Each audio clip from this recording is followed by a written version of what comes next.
10,000 ganito, tapos tatanggapin natin. Pagkatapos sino maghihirap? Di tayo, tingnan mo. Sino ba ang pagdating sa nasasalanta ng baha? Yung mga mayaman? Yung mga politician? Hindi po. Kasi ang bahay nila talagang hindi lang gwardyado.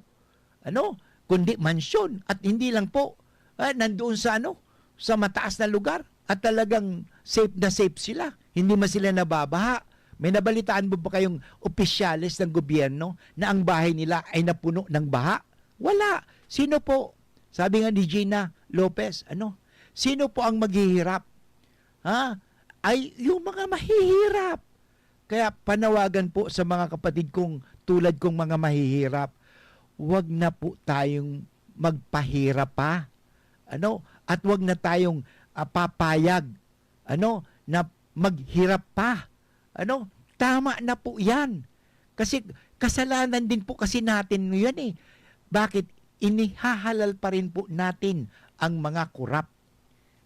Sa susunod na eleksyon, naman ang imong gagawin? Ibebenta mo na naman muli ang iyong boto? Mandaraya ka. Wag na po tayo. Tandaan po natin. Kasi kung tayo ay nandaya, dadayain din po tayo. Kaya sabi ni Kristo noong linggo, hindi ba? Mag-ingat kayo, wag kayong padadaya. Yan. Kaya ngayong araw na ito, panawagan po ito sa atin. Sana po, wag na tayong padadaya. Tularan po natin sa Sakeo na magbalik loob na tayo sa Diyos. Hanapin po natin.